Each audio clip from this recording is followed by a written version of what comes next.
Bonsoir, moi c'est Emma. Tout d'abord, je suis victime. C'est pourquoi j'ose m'exprimer. Car la peur de se faire juger vient tout juste de s'envoler. Ce soir-là, nous allons au bar avec 3 amis. Une petite habitude qui nous sert d'échappatoire à la vie. J'ai mis cette petite robe que j'affectionne particulièrement. Rien de très vulgaire, ni même surprenant. Il est 23h, l'heure tourne et nos fous rires s'enchaînent. Nous parlons de tout, sauf de ce qui nous peine. Minuit, nous voici légèrement alcoolisés, tout en restant dans cette dignité collective qui nous caractérise depuis des années.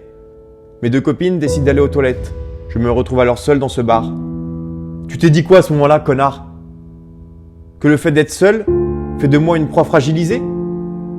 Qu'un mouton sans troupeau fait de lui un être à égorger? Tu arrives vers moi, l'allure d'un gentleman, le physique de nos soldats. On dit que l'apparence est trompeuse, mais je la décrirais plus comme manipulatrice, la face aussi lisse que séductrice. Connard, est-ce que ton plan était calculé? Tu savais que tu avais 10 minutes pour me faire avaler ce GHB? Le retour de mes copines t'aurait aussitôt assassiné. Cela aurait été l'occasion pour toi que je reste sur la vision d'un homme bon. Mais non, bien joué. Tu me demandes si tu peux t'asseoir. Je te réponds que oui. Hé connard, quand je te dis oui, ce n'est pas pour toute la vie. C'est une réponse immédiate et non illimitée. Tu commences à parler. L'aisance orale que tu possèdes n'est pas à négliger. C'est marrant de détenir cette capacité, hein. Elle peut être aussi belle que cruelle. Tu es le maître de tes mots et les mots te sont maîtres. 2 minutes de discussion et tu me proposes ce verre. J'accepte sans vérifier quelle sorte de sortilège tu as jeté. Tu es charmant. En tout cas jusqu'aux premiers effets de cette consistance qui prend l'aspect d'un médicament. Quelque chose d'innocent. Tout est calculé. Parlons de manière chiffrée. Et fait 15 minutes après l'avoir absorbé. Assez pour me proposer de sortir du bar et de traverser les petites rues vides, mais pleines de tes idées. Tu me prends par le bras, simulant l'action d'un copain qui ramène sa copine chez soi. Homme de théâtre, vous êtes en tort. Je vous présente votre mentor. Tu as réussi. 8 minutes pour me faire sortir. Il te reste donc 2 minutes pour m'éloigner et choisir un endroit introuvable par mes amis. Un point de coordonnées non répertorié. Tu as trouvé. Au bout de la rue Victor Hugo, vraiment? Est-ce un petit clin d'œil au fait que tu fasses partie des gens misérables? Nous nous enfonçons dans la pénombre de cette rue. Le moment que tu choisis pour m'enlever ma dignité de manière inattendue.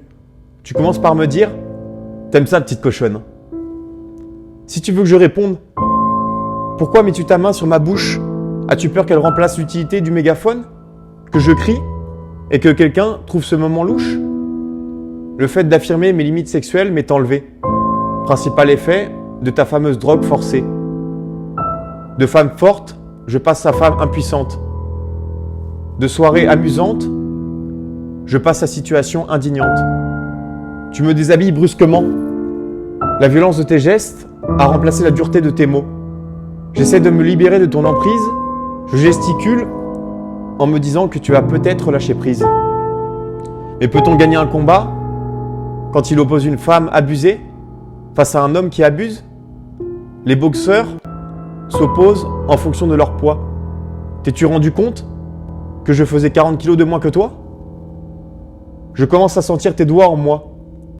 Comment oses-tu braver tes devoirs d'homme à ce moment-là? Tu ne m'as donc pas entendu dire non?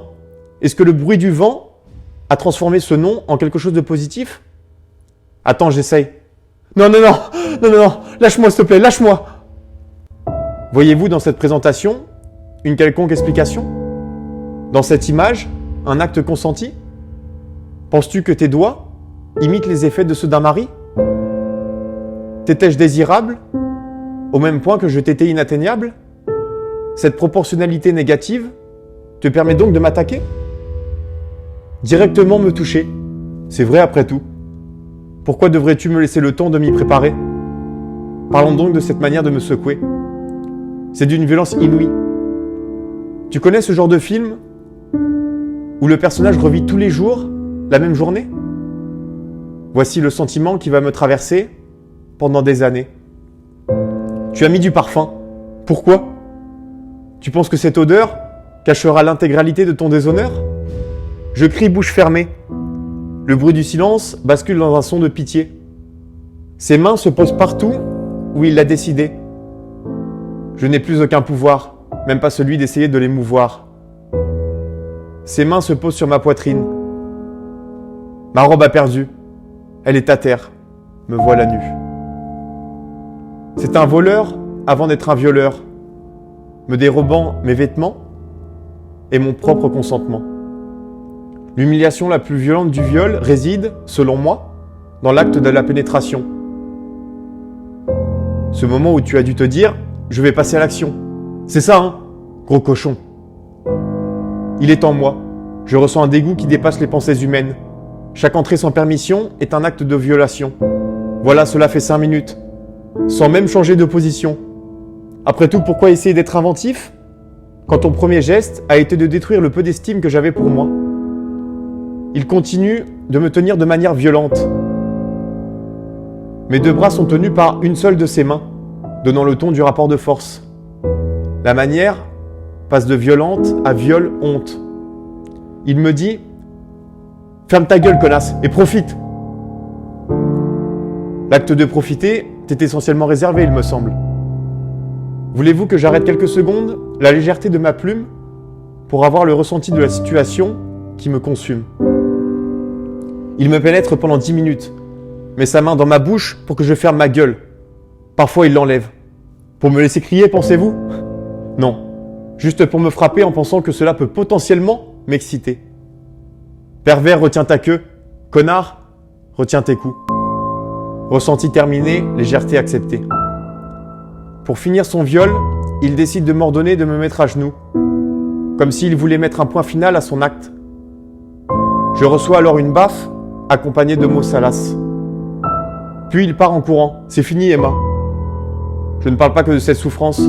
Je parle de ta vie future que tu t'apprêtes à passer dans l'indifférence. Plus jamais je n'oserai porter de robe. Je ne pourrai plus laisser un homme m'accoster. Aussi claire soit sa bonté. Plus jamais je ne m'aventurerai dans une rue Victor Hugo. Aussi belle fut sa manière de poser les mots. Je suis fini, le livre est écrit. La préface représentait mon début de vie. La dernière page a été écrite par cet homme, cette nuit.